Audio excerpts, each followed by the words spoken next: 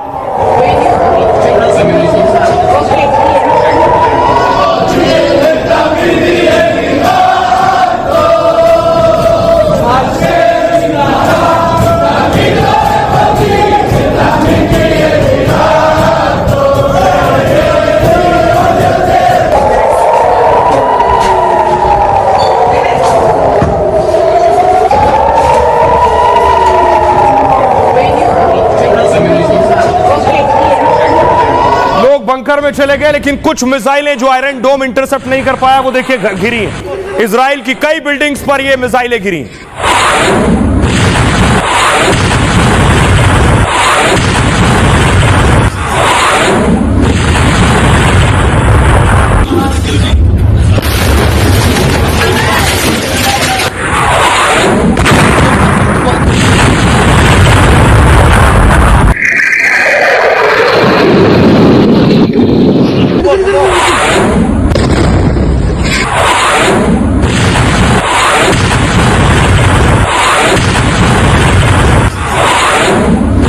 देखिए, यह था इजराइल की तस्वीर, इजराइल के शहरों का हाल।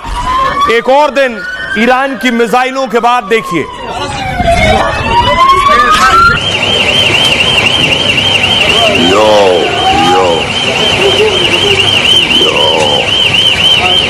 ערבים שנפגעו, כוחות של קריית גת, כיבוי.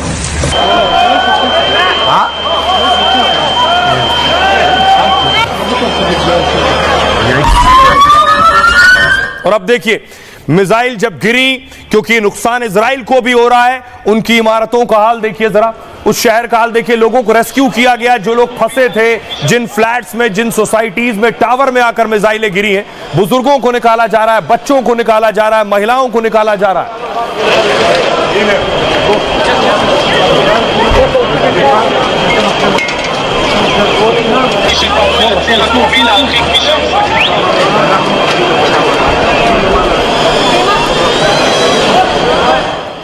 दरअसल ईरान का टारगेट है नेतन्याहू। नेतन्याहू घर पर नहीं थे, खिड़की तक मिसाइल पहुंच गई और इस वजह से नेतन्याहू का ये बेटा, इसकी शादी होने वाली थी, इसकी शादी भी टालनी पड़ी है। इसका नाम है अनवेर। अनवेर की शादी थी और नेतन्याहू ने ये जो हालात इजराइल में बने, इसके बाद अपने बेटे की शादी भी टाल दी है। जंग के हालात में नेतन्याहू ने बेटे की शादी रोक दी है। तेल अवीव में उनके बेटे अनवेर की शादी आज होनी थी।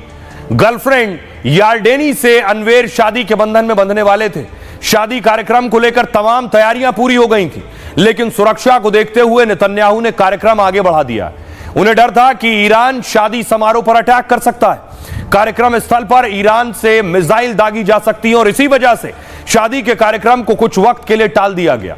अनवेर प्रधानमंत्री नेतन्याहू के 2 बेटों में दूसरे नंबर के बेटे हैं। 1994 में जन्मे अनवेर इजरायली सेना के पूर्व सैनिक रहे हैं, हिब्रू यूनिवर्सिटी से पढ़ाई की है और उनके पास इतिहास की डिग्री है। नेतन्याहू का बड़ा बेटा येर भी इंटेलिजेंस यूनिट में सेवा दे चुका है। वो अभी इजराइल में सोशल मीडिया एक्टिविस्ट और ब्लॉगर है। यह दूसरा मौका है जब अनवेर की शादी को आगे बढ़ाया गया। इससे पहले हिजबुल्लाह की धमकियों के बीच भी उसकी शादी टाल दी गई थी। अब एक बार फिर अनवेर की शादी को आगे बढ़ा दिया गया है। सुनिए जरा एक्सपर्ट क्या कह रहे हैं? बेशक नेतन्याहू ईरान के टारगेट पर हो, लेकिन क्या ईरान में इतनी ताकत है कि वो नेतन्याहू को मार पाएगा? सुनिए। इजराइल के प्राइम मिनिस्टर नेतन्याहू ने एक इंटरव्यू में बताया है कि ईरान का दुश्मन नंबर 1 है डोनाल्ड ट्रंप और नंबर 2 मैं, चूंकि हम दोनों ईरान को न्यूक्लियर बम बनाने से मना कर रहे हैं और रोक रहे हैं। उन्होंने ये भी बताया कि ईरान की एक मिसाइल मेरे बेडरूम के कमरे की खिड़की के पास आके ब्लास्ट हुई मगर चूक गई। दरअसल में ईरान के पास एक मिसाइल है जिसका नाम है कासिम सुलेमानी। ये Qasem Soleimani solid fuel 1200 kilometre range वाली वो मिसाइल है जो पैट्रियट सिस्टम और थर्ड एयर डिफेंस सिस्टम दोनों को चकमा दे सकती है। बहुत सारे टारगेट में से अपने टारगेट को स्पेसिफिकली आइडेंटिफाई कर सकती है और ये जीपीएस सिस्टम के ऊपर भी रिलाई होने की इसे आवश्यकता नहीं है। मुझे लगता है कि शायद इसी मिसाइल का इस्तेमाल नेतन्याहू के खिलाफ किया गया है ईरान द्वारा। अब बड़ी चीज मैं आपको दिखाऊं, बड़ी खबर यह है कि न सिर्फ नेतन्याहू बल्कि नेतन्याहू के मोसाद के जो एजेंट हैं उन्हें पकड़ लिया है ईरान ने। दरअसल ये जो कमांडर्स मारे गए हैं ईरान के, खुफिया इनपुट थे खुफिया एजेंसी मोसाद के, और उसके बाद ईरान के कमांडर मार दिए गए। ईरान अब ढूंढ रहा है मोसाद के उन जासूसों को जो ईरान में छिपे हैं, और मिल गए ईरान को जासूस। अगली तस्वीर मैं आपको दिखाऊं, नेतन्याहू ने उन जासूसों को दरअसल ईरान में रखा हुआ था। वो कहां मिले, उन्हें कैसे पकड़ा गया, अगली तस्वीर देखिए जरा। ये जो भाग रहे, ये गाड़ी, जो ट्रक ये भाग रहा है, इस ट्रक में मोसाद के जासूस हैं। इस ट्रक में वो ड्रोन्स हैं जिन ड्रोन से अटैक किया गया ईरान के अंदर।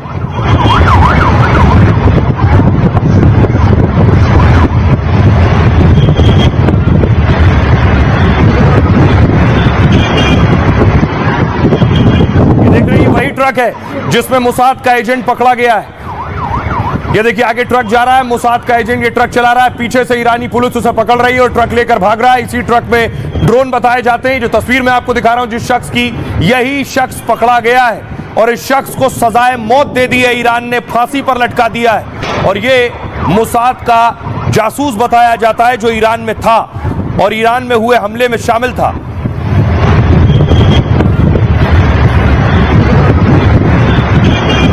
देखिए जरा, ईरानी फोर्स पहुंची है उस एजेंट के घर। एजेंट के घर से सामान मिला है, ये ड्रोन के हिस्से जो आप देख रहे हैं घर के अंदर से। ये वो घर है मोसाद के एजेंट का, घर के अंदर से ये ड्रोन मिले। ईरान में ही शख्स को पकड़ लिया गया। ये घर से ही सारी चीजें बना रहा था और ड्रोन तैयार करके असेंबल करके उसके जरिए इसने ईरान पर हमले किए हैं और इजराइल को यह खास इनपुट और जानकारियां मुहैया करा रहा था। उसके घर के अंदर की तस्वीरें।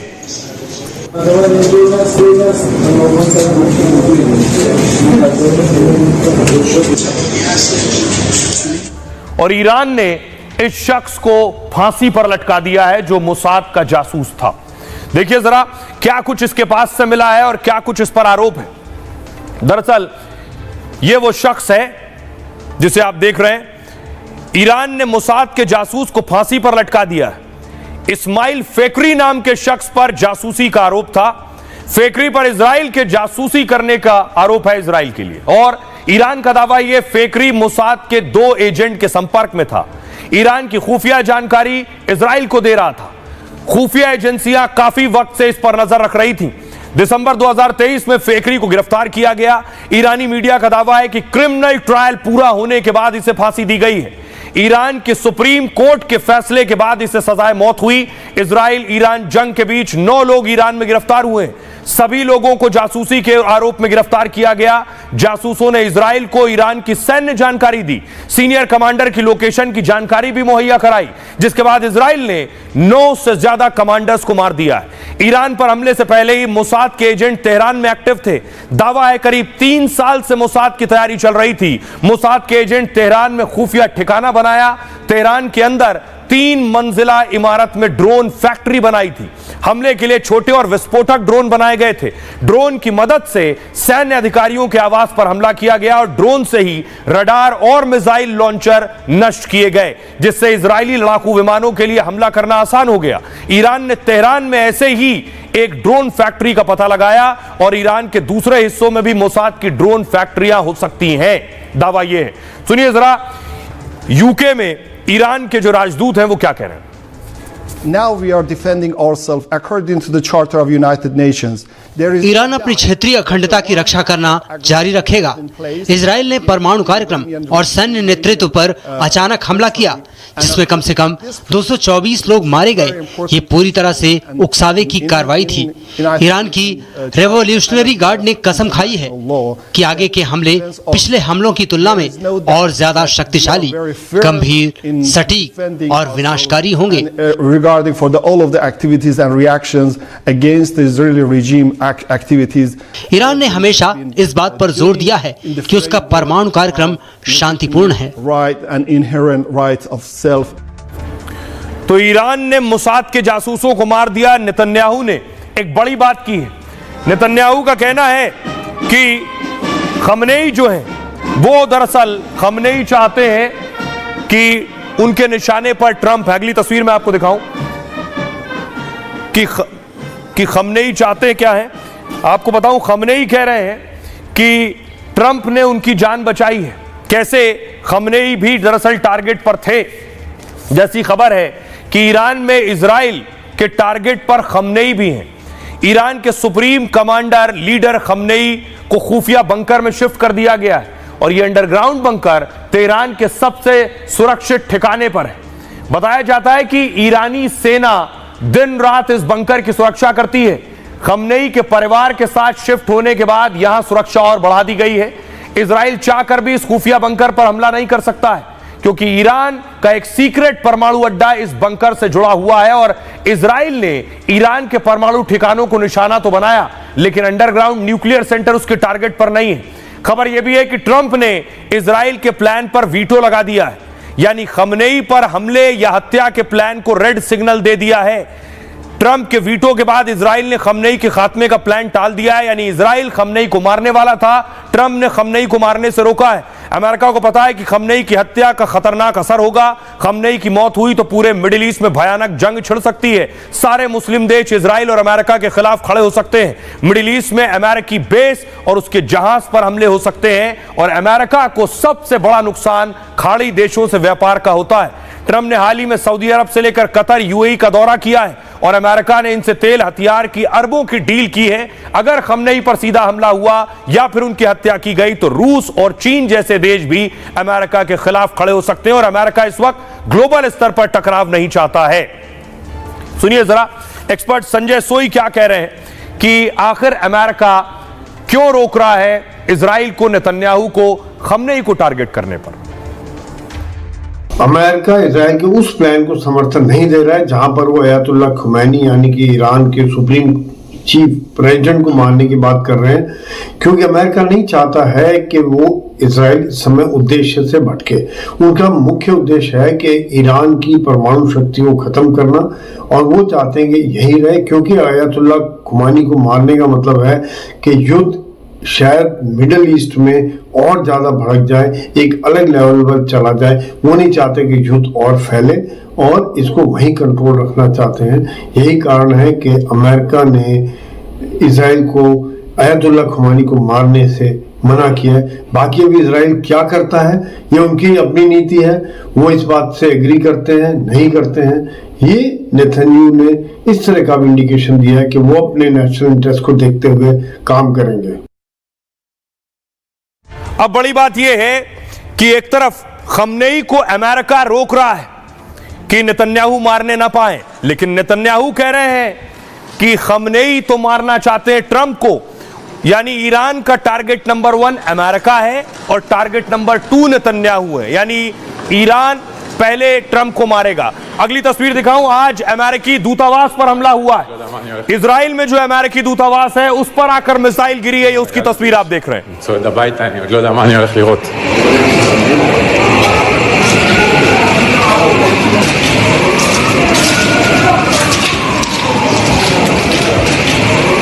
יוצאים על הגז ביץ', אני צועד הביתה, אני עוד לא יודע מה אני הולך לראות.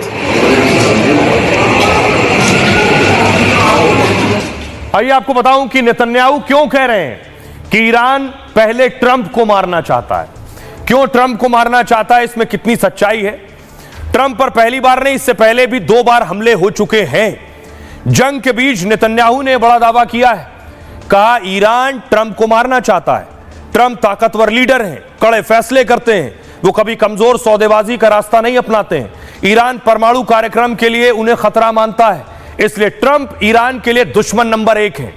ईरान उनकी हत्या की साजिश रच रहा है और प्रॉक्सी तरीके से 2 बार हमले की कोशिश भी कर चुका है ट्रंप पर। यानी ट्रंप पर जो पहले हमला हुआ, नेतन्याहू का इशारा है, वो हमला ईरान ने करवाया। नेतन्याहू खुद को ट्रंप का जूनियर पार्टनर बताते हैं। जानकार नेतन्याहू के इस बयान को बड़ी रणनीति बता रहे हैं। दरअसल अमेरिका ने सीधे जंग में उतरने से इनकार कर दिया है। उसने कहा कभी ये नहीं कहा कि ईरान पर वो हमला करेगा। ट्रंप ने हमले रोकने और परमाणु समझौते पर दबाव डाला था। वहीं ईरान ने भी अमेरिका के खिलाफ बयान तो दिया, लेकिन अमेरिका को सीधे टारगेट करने से वो बचता है। मिडिल ईस्ट में इराक से सीरिया तक कई यूएस बेस भी हैं, लेकिन ईरान ने किसी अमेरिकी बेस पर हमला नहीं किया है।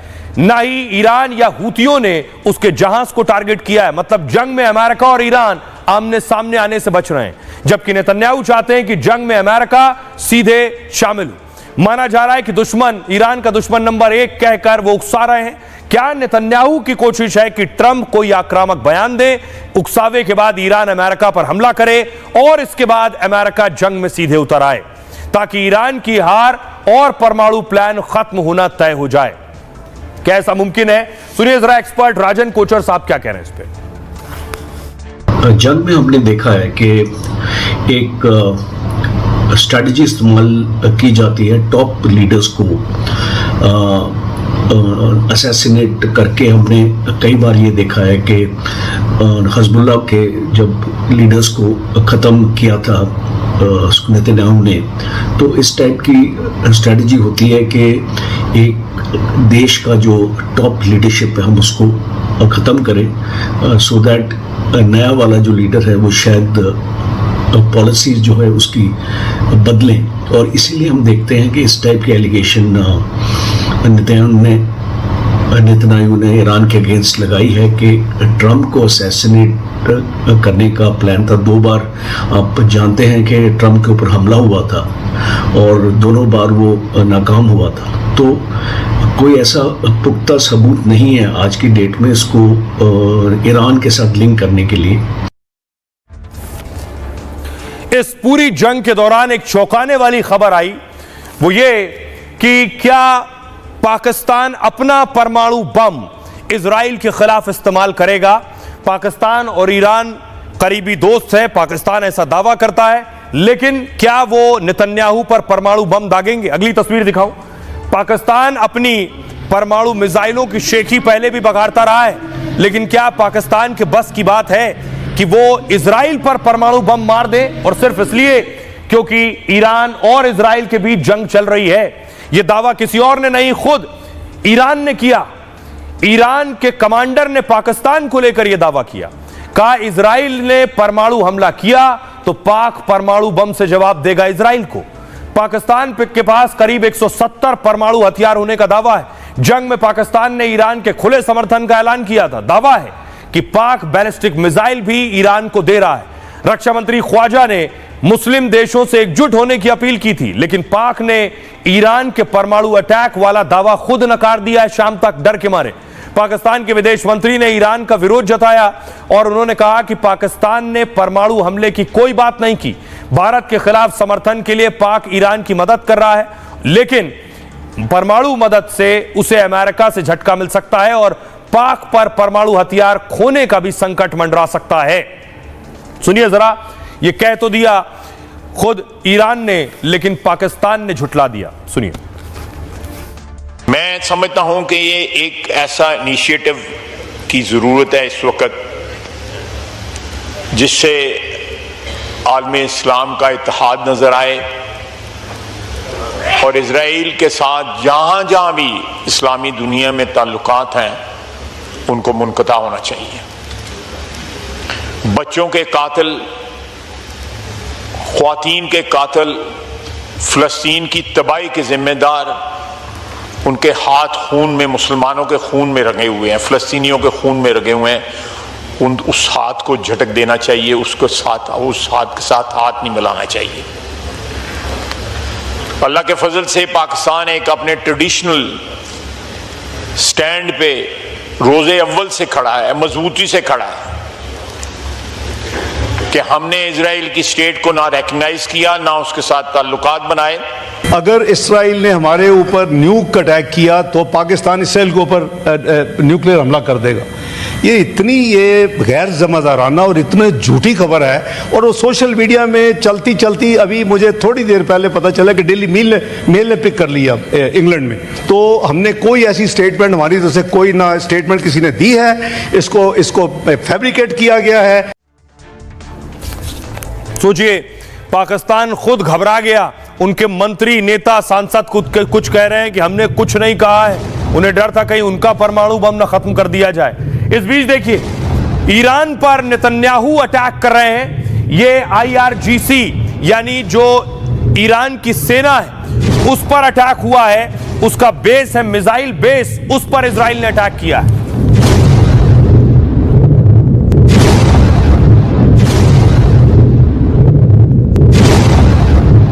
ईरान रेवोल्यूशनरी गार्ड का मिसाइल बेस था।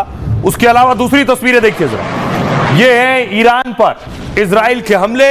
जिस तरह से इजराइल ने एक के बाद एक हमले किए, इससे पहले ईरान ने इजराइल पर अटैक किए थे, बाद में नेतन्याहू ने जवाबी कार्रवाई की है।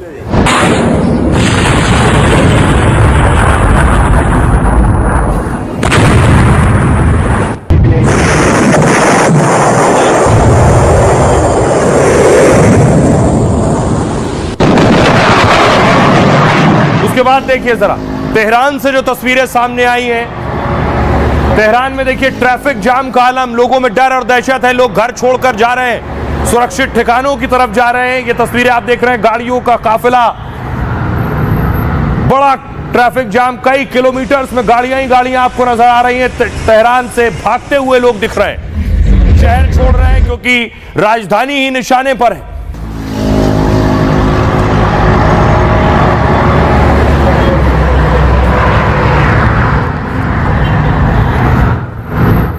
ईरान पर मिसाइल अटैक के बाद ये पाइपलाइन पर मिसाइल अटैक किया इजराइल ने, जिसके बाद देखिए सड़क पर पानी पानी नजर आ रहा है ईरान में।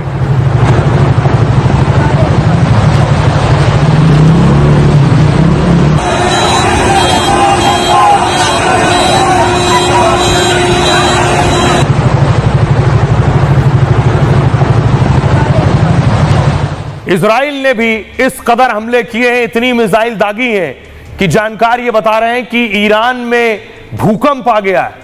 क्या हमले के बाद और हमले की वजह से यह भूकंप आया है? इजराइल और ईरान की जंग लगातार बढ़ रही है। आज भी इजराइल ने ईरान में कई बड़े अटैक किए हैं। कोम शहर में फोर्डो परमाणु ठिकाने को टारगेट किया गया। दावा है कि इजराइल ने यहां पर कई मिसाइलें दागी हैं। हमला इतना भीषण था कि शहर के बाहर तक धमाके सुनाई दिए और परमाणु अड्डे के आसपास भूकंप के झटके भी महसूस हुए। इन भूकंप के झटकों की तीव्रता रिक्टर स्केल पर 2.5 मापी गई। सवाल उठ रहे हैं, क्या भूकंप परमाणु ठिकाने पर अटैक से आया है? क्या इजरायली सेना ने ईरानी परमाणु हथियार उड़ा दिए? पाक में संदिग्ध परमाणु अड्डों पर आपको याद होगा अटैक हुए थे जब किराना हिल्स पर, उसके बाद पाकिस्तान में 4 तीव्रता का भूकंप दर्ज किया गया था रिक्टर स्केल पर। हालांकि बाद में इसे प्राकृतिक तौर पर आया भूकंप बताया गया। एक्सपर्ट मानते हैं कि बड़े धमाकों से भूकंप आने की संभावना होती है और धमाके और भूकंप के झटकों को अलग अलग पहचानना मुश्किल है। इसलिए माना जा रहा है कि परमाणु अड्डे पर हमले से भूकंप आ सकते हैं। आइए आपको सुनवा रहा हूं, सुनिए जरा इजराइल डिफेंस फोर्स क्या कह रही है। इजराइल के नागरिकों, मैं आपको विश्वास दिलाता हूं, जो कोई भी आपको नुकसान पहुंचाएगा उसे हर जगह और हर क्षेत्र में भारी कीमत चुकानी पड़ेगी। हम जानते थे कि जंग की हमें कीमत चुकानी पड़ेगी, लेकिन बहुत देर होने से पहले ईरान पर कार्रवाई जरूरी थी। और देखिए जरा, क्या यही वजह है कि ईरान अपना हश्र देख रहा है? इसलिए ईरान अब कह रहा है वो परमाणु मिसाइल नहीं बना रहा है, वो परमाणु हथियार नहीं बना रहा है। ईरान के राष्ट्रपति खुद इस बात का दावा कर रहे हैं।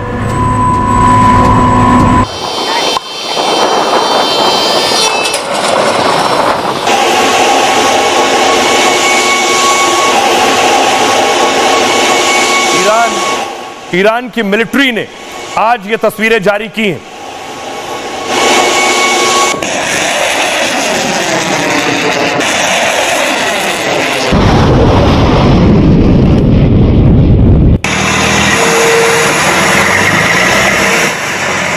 ईरान के प्रेसिडेंट आप देख रहे हैं, मसूद पेजेश्कियन खमनेई के साथ बैठे हैं। अब तक ईरान इस बात की रट लगा रहा था कि वो परमाणु बनाएगा, लेकिन ताज्जुब की बात है कि इजराइल के हमले के बाद ईरान का कहना है कि वो परमाणु बनाने के बारे में नहीं सोच रहा। जिस परमाणु ताकत को लेकर ईरान पर हमले हो रहे हैं, उसे लेकर ईरानी संसद में एक बड़ा प्लान बना रही है। दावा है कि ईरान जल्द ही परमाणु संधि एनपीटी से बाहर होगा।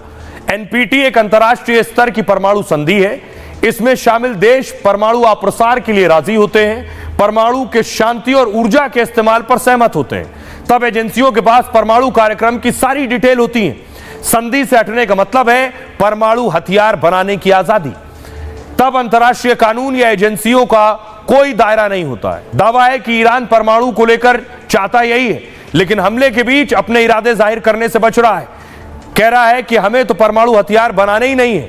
ईरान के राष्ट्रपति ने संसद में बात कही है। साथ ही कुछ देश कह रहे हैं कि हमें परमाणु हथियार नहीं बनाने देंगे, लेकिन परमाणु हथियार बनाने का तो हमारा इरादा ही नहीं है। अब ईरान ये कह रहा है हमारा परमाणु कार्यक्रम आम लोगों के हित के लिए है। तो क्या ईरान परमाणु कार्यक्रम को लेकर अब गुमराह कर रहा है? ईरान ने अमेरिका की मदद से ही परमाणु कार्यक्रम शुरू किया। 1957 में शुरू हुए इस कार्यक्रम का मकसद परमाणु ऊर्जा था। बाद में ईरान के इरादों पर शक हुआ तो अमेरिका ने हाथ खींच लिए। ट्रंप ने पिछले कार्यकाल में भी परमाणु डील तोड़ दी थी और इस बार भी ट्रंप नए समझौते का दबाव डाल रहे हैं। तो क्या उससे बचने के लिए ईरान नई चाल चल रहा है? सुनिए जरा, आपको सुनाता हूं ईरान के राष्ट्रपति क्या कह रहे हैं। हमें अपने लोगों के हित में परमाणु बनाने से कोई नहीं रोक सकता। हम ऊर्जा और रिसर्च के लिए परमाणु कार्यक्रम बना रहे हैं। अगर कोई देश कहता है कि वो हमें परमाणु हथियार नहीं बनाने देगा, तो हम एक बात साफ कर देना चाहते हैं कि परमाणु हथियार बनाना हमारा इरादा या मकसद है ही नहीं।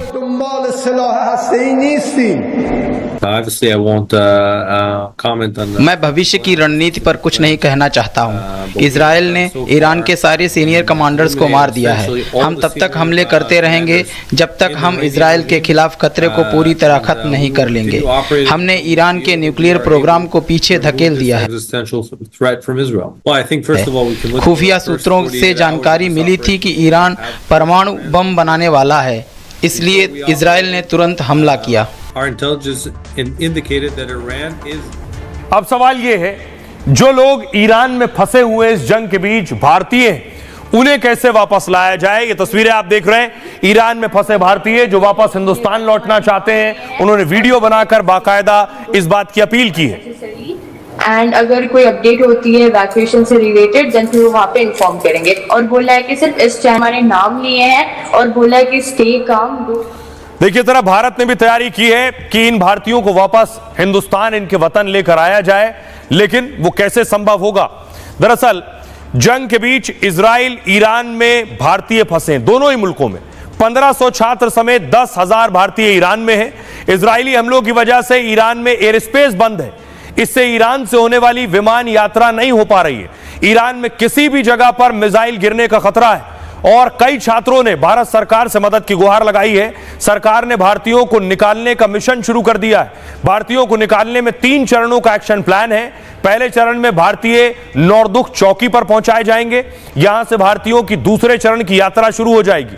बसों के जरिए यहां से एरेवन एयरपोर्ट पहुंचाया जाएगा और इसके लिए ईरान में आर्मेनिया के राजदूत से भी बात हो चुकी है और तीसरे चरण में एरवेन एयरपोर्ट से भारतीय दिल्ली पहुंचेंगे। भारतीयों को तुरंत ईरान छोड़ने की सलाह जारी की गई है। ईरान के साथ इजराइल में भारत ने भी एडवाइजरी जारी की है। इजराइल में भारतीयों को सतर्क रहने की सलाह दी गई है। साथ ही भारतीयों से दूतावास के संपर्क में रहने को कहा गया है। दावा है इजराइल में 32,000 के करीब भारतीय मौजूद हैं। इनमें से 12,000 लोग अक्टूबर 2023 से मार्च 2025 के बीच गए। फिलहाल भारत सरकार हर स्थिति पर नजर बनाए हुए है। सुनिए जरा वहां जो भारतीय हैं वो क्या कह रहे हैं। मैं हैदराबाद से हूँ। ओके। मैं दिल्ली से हूँ। ओके। मैं बिहार से हूँ। ओके। एंड आप सब लोग MBBS ही परस्यू कर रहे हैं? जी हम लोग MBBS सेकेंड ईयर में हैं। ठीक है। एंड आपको कितना टाइम हो गया है यहाँ पे अभी ईरान इन जनरल आए हुए? 2 साल होने वाले ऑलमोस्ट। हम लोगों ने एक ब्लास्ट की आवाज सुनी, it was a really big sound and हम लोगों ने हमारी खिड़की से देखा तो there was black smoke and जब हम लोग नीचे गए हमें और ज्यादा आवाजें आई, we could hear all the noises and उसके थोड़ी देर बाद 2-3 घंटे बाद उन लोगों ने दोबारा कुछ फाइटर जेट्स की जैसी आवाज आई जिसमें से वी हर्ड फायरिंग, मतलब it was a sound similar to firing and उसी के बाद से हम लोग इतने डर गए थे। मगर उस पूरा दिन हमने तब भी अपील किया कि हमें इवैक्यूएट करो बिकॉज तब तो ईरान का डिफेंस भी काम नहीं कर रहा था, हम लोग तब बहुत ज्यादा डरे हुए थे। बट देन तब भी कोई कुछ काम नहीं हुआ इवैक्यूएशन से रिलेटेड। रात में ये हुआ कि वो पूरा दिन गुजर गया। रात में जैसे ही 7 बजे आई थिंक 7 बज के आधे घंटा या 40 मिनट्स कुछ हो रहे थे, उसके बाद में इनका डिफेंस स्टार्ट हुआ and then we were able to see all the drones hitting the missiles and everything. यानी हमारा आसमान पूरा का पूरा ड्रोन से भरा हुआ था। हम लोग उस टाइम से लेके सुबह 5 बजे तक हम लोग 1 मिनट ऐसा नहीं था कि हमें कोई आवाज नहीं आ रही हो या हम सोए हो या हमने कुछ खाया हो। हम पूरा ब्लैकआउट करके हम हमारी डॉर्मेट्री की बिल्डिंग के नीचे बैठे हुए थे। वी हैड नो हेल्प या फिर ऐसा कोई इवैक्यूएशन का कोई भी हमें इंफॉर्मेशन नहीं मिली उस टाइम पे हमारी एम्बेसी से। उन्होंने बोला कि इंडियन एम्बेसी की कोई बात नहीं हुई है, गवर्नमेंट की कोई बात नहीं हुई है, तो वहां पे कोई। और भारतीय छात्र अपील कर रहे हैं। बड़ी खबर इस बीच आ रही है, ईरान से छात्रों को सुरक्षित लाएगी मोदी सरकार। आर्मेनिया के रास्ते छात्रों को लाएगी भारत सरकार। 110 छात्रों का बैच पहुंचने वाला है आर्मेनिया।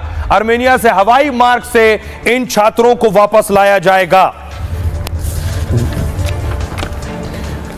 अब सवाल यह है कि क्या यह जंग रुकेगी? प्रधानमंत्री नरेंद्र मोदी की तस्वीर आप देख रहे हैं। साइप्रस का सर्वोच्च सम्मान प्रधानमंत्री नरेंद्र मोदी को आज दिया गया है।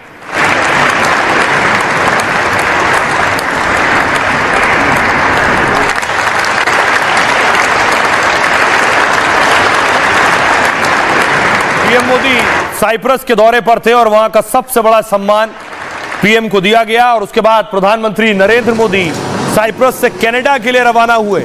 कनाडा में दरअसल G7 की बैठक है और उस बैठक में शामिल होने के लिए पीएम मोदी वहां से निकले।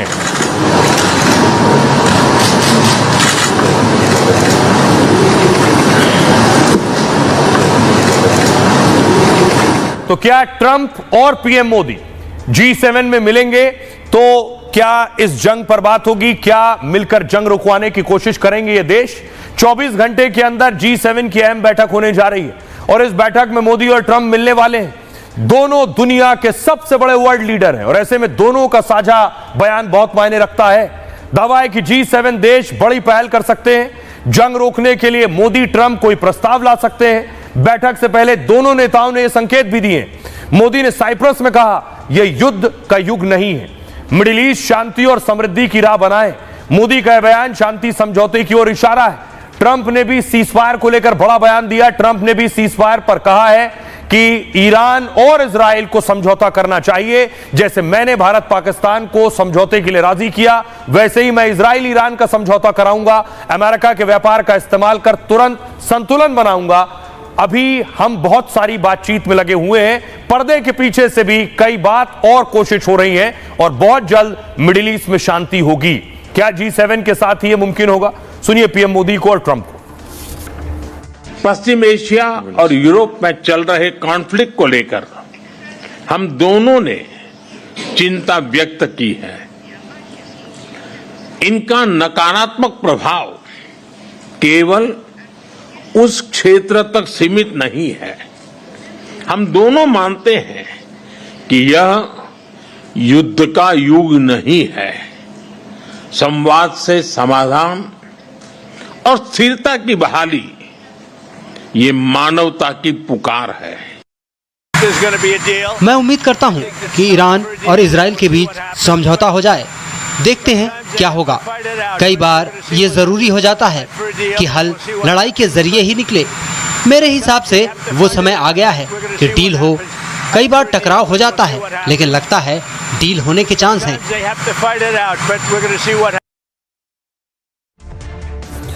और आइए जंग के मैदान से खबरों में आगे बढ़ते हैं। आज की एक और बड़ी खबर है, खबर जो डराने वाली है। एक विमान हादसे के बाद दूसरी इस तरह की तस्वीरें आने से लोगों में खौफ है। ये हांगकांग टू दिल्ली का विमान है। जैसे ही विमान में के बारे में जानकारी मिली खराबी की और फौरन इसे वापस भेजा गया है।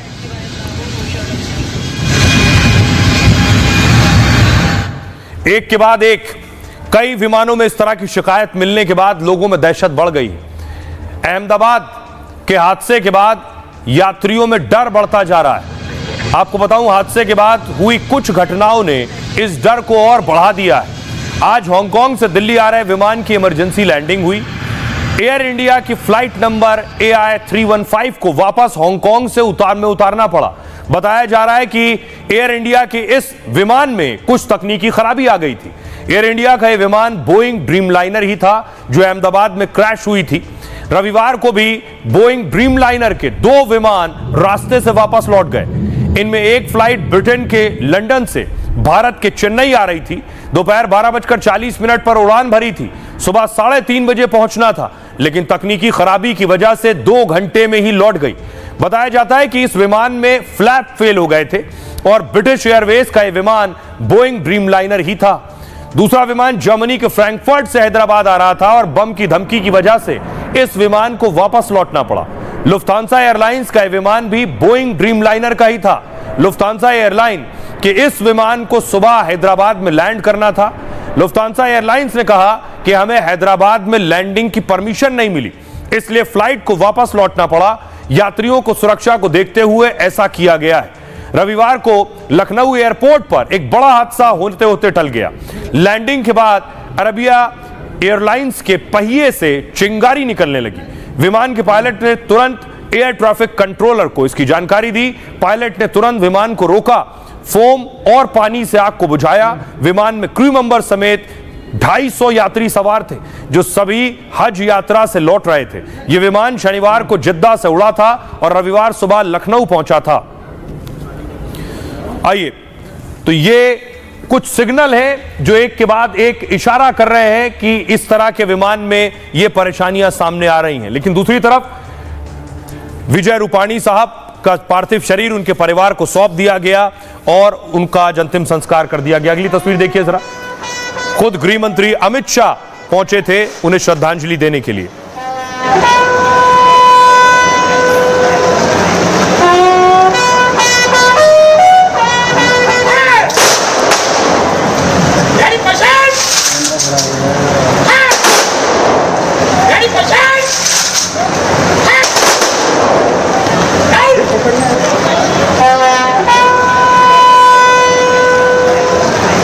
तस्वीर देखिए, गृह मंत्री अमित शाह उससे पहले उनके घर पहुंचे थे। घर पहुंचकर श्रद्धांजलि दी, उनके परिवार के लोगों से भी मिले।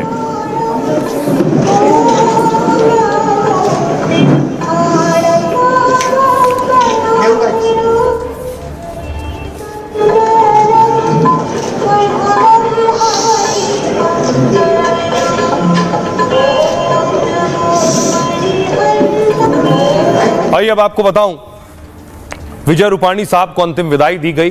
गुजरात के पूर्व मुख्यमंत्री और बीजेपी के सीनियर नेता विजय रूपाणी जी का अंतिम संस्कार कर दिया गया।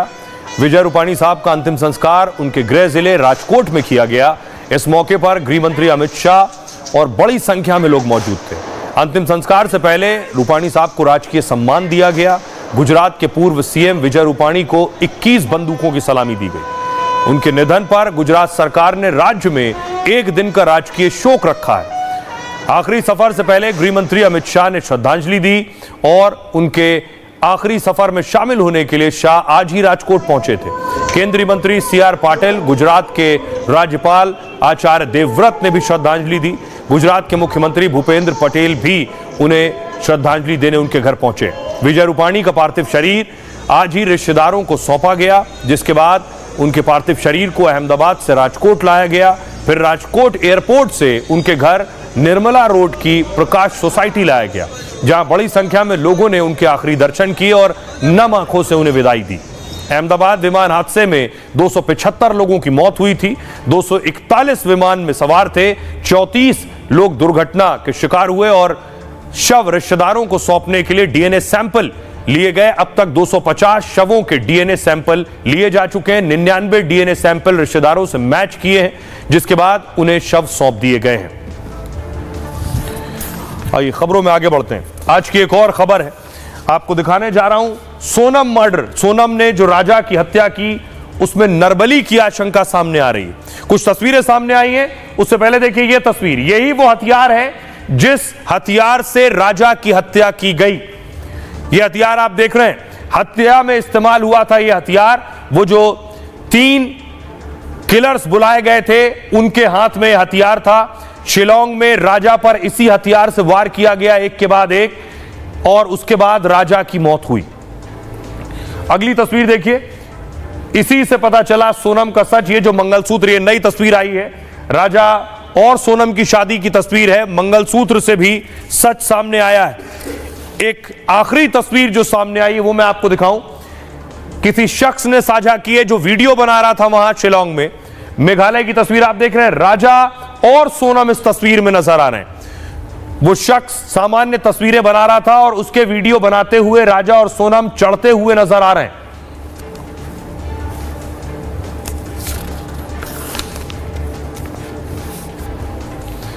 आपको बताऊं, हत्या में इस्तेमाल हथियार मिल गया है, यानी सोनम अभी बहुत कुछ है सच जो छिपा रही है और पुलिस वो सच जानने की कोशिश कर रही है। इंदौर में राजा रघुवंशी का अंतिम संस्कार हो गया। राजा रघुवंशी के घर पर आज 13वीं पर नाते रिश्तेदार जुटे थे। राजा की पत्नी सोनम रघुवंशी का भाई गोविंद भी पहुंचा। इस बीच खबर है कि हत्या में इस्तेमाल हथियार मिला। इसी हथियार से राजा रघुवंशी पर कई बार हमला किया गया था और सबसे पहले आरोपी विशाल राजपूत ने राजा रघुवंशी पर कई वार किए थे। इस हमले के दौरान राजा ने खुद को बचाने की भरसक कोशिश की थी। इस वजह से दूसरे आरोपी आकाश की टी शर्ट पर खून के धब्बे लगे थे। पुलिस के मुताबिक हथियार गुवाहाटी रेलवे स्टेशन से खरीदे गए थे। रिपब्लिक मीडिया को सोनम का मंगलसूत्र भी मिला है। सोनम ने इस मंगलसूत्र को अपने बैग में छिपा कर रखा था। मंगलसूत्र की वजह से सोनम रघुवंशी का सच सामने आया। बैग में मंगलसूत्र मिलने पर पुलिस को सोनम पर शक हुआ था, क्योंकि नई नवेली दुल्हन कभी मंगलसूत्र गले से नहीं निकालती है। इस बीच एक सनसनीखेज वीडियो भी सामने आया है, जिसमें राजा रघुवंशी के तीनों हत्यारे भी नजर आ रहे हैं। वीडियो में नजर आ रहा है कि राजा सोनम आगे की तरफ जा रहे हैं, जबकि दूसरी ओर से राजा के तीनों हत्यारे ट्रैकिंग करते दिख रहे हैं। ऐसा वीडियो पहली बार सामने आया है। और इस बीच राजा और सोनम का एक और वीडियो सामने आया, जिसमें दोनों मेघालय के सोहरा में रूट पर ट्रैकिंग कर रहे हैं और दोनों का ये वीडियो देव सिंह नाम के फोटोग्राफर ने शेयर किया। ये वीडियो मेघालय में सोहरा के डबल डेकर रूट ब्रिज से गुजरने का है। देव सिंह के मुताबिक वीडियो 23 मई को सुबह 9:45 का है। वीडियो संयोगवश अचानक शूट हुआ था, जो तफ्तीश में सहायक हो सकता है। इसे शेयर करते हुए देव सिंह ने लिखा, जब मैं वीडियो चेक कर रहा था तो मुझे इंदौर वाले कपल की रिकॉर्डिंग मिली और उस वक्त हम नीचे जा रहे थे, वो कपल ऊपर की ओर आ रहा था। मुझे लगता है कि ये उस कपल का आखिरी रिकॉर्डिंग है, क्योंकि सोनम ने वही सफेद शर्ट पहनी थी जो बाद में राजा के पास से मिली थी। आइए आपको सुनवाता हूं, सुनिए जरा क्या कुछ कह रहे हैं राजा का भाई। नरबली का जिससे सोचा था मैंने कि इन पापा उल्टी फोटो टांगी थी, वहाँ माँ काने देवी मंदिर, वहाँ पे तंत्र क्रिया होती है, तो एक माइंड में आया था कि नरबली भी कर सकते हैं, हो भी सकता, भरोसा नहीं है। इसीलिए अपन नाको टेस्ट की मांग की थी, उससे वो चीज़ सामने आई। 60 साल के जो उनका अटैक आया, 60 साल के बुजुर्ग को बचाने में 30 साल के बच्चे की बलि दे दी, वो भरोसा है क्या? कुछ भी हो सकता है। जिस तरह से लड़की में इतनी हिम्मत है, वो कुछ भी कर सकती है। तो आपको लगता है कि इस तरह की अंत्यक्रिया नरवली जैसे की हो? देखो लगता है इसलिए कि जब चीज़ें आई थी उल्टी फोटो, फिर जिस जगह गई थी वहाँ भी तंत्र होता है, तो वैसा सोचने में मजबूर करती चीज़ें। आइए खबरों में आगे बढ़ते हैं। आज की एक और बड़ी खबर है, आपको मिलवाने जा रहा हूं एक महिला से जो रिवॉल्वर क्वीन के नाम से इस वक्त वायरल हो रही है। तस्वीर मैं आपको दिखाऊं, अगली तस्वीर देखिए। ये आप देख रहे हैं, ये एक सीएनजी स्टेशन बताया जा रहा है, पेट्रोल पंप बताया जा रहा है। वहां एक परिवार बहस कर रहा था। जिस महिला को आप सफेद कुर्ते में देख रहे हैं, अचानक पिता की बहस और धक्के मुक्की के बीच देखिए वो भी बीच में आती है और उसके बाद देखिए रिवॉल्वर निकाल कर लाती है और सीधे जो पेट्रोल पंप पर कर्मी था उसके सीने पर रिवॉल्वर रख देती है।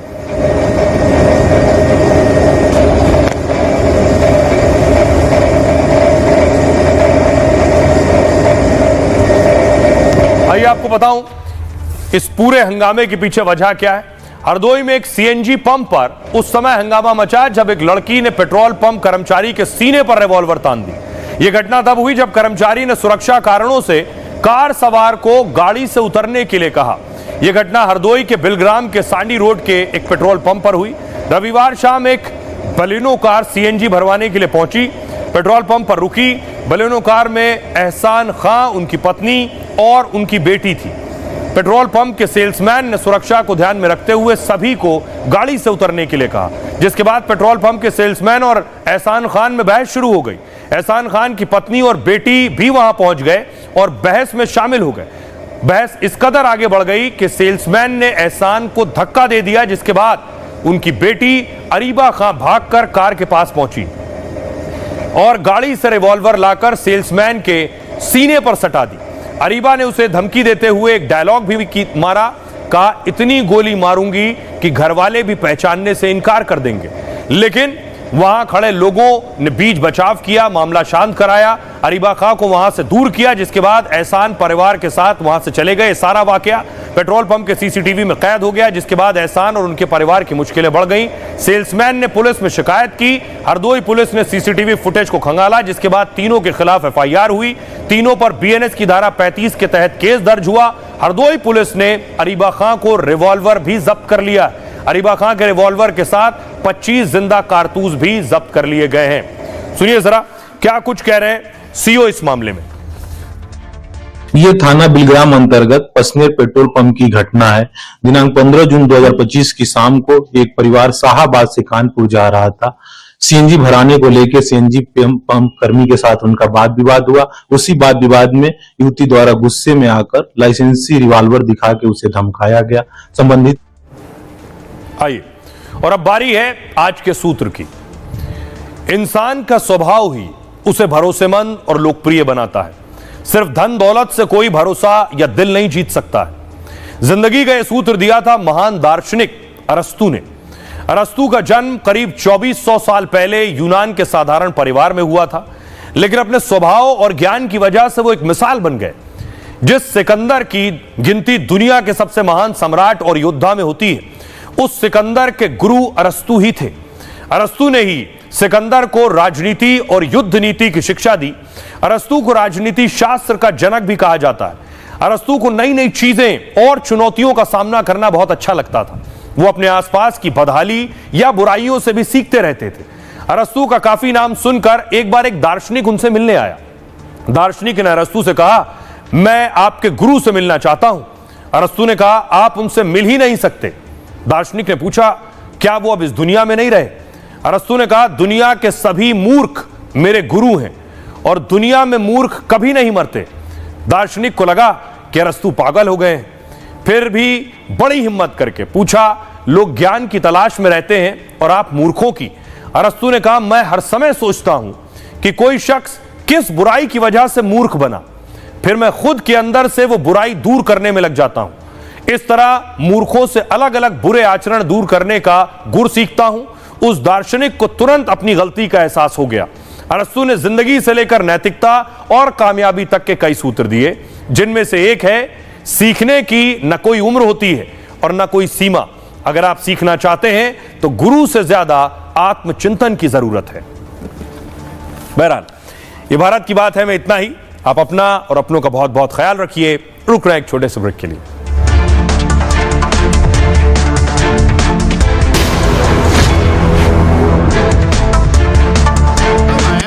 स्वाद, अब आया स्वाद। जब स्वाद के पड़े हो लाले तो MDH का चंकी चाट मसाला डालें। MDH का चंकी चाट मसाला।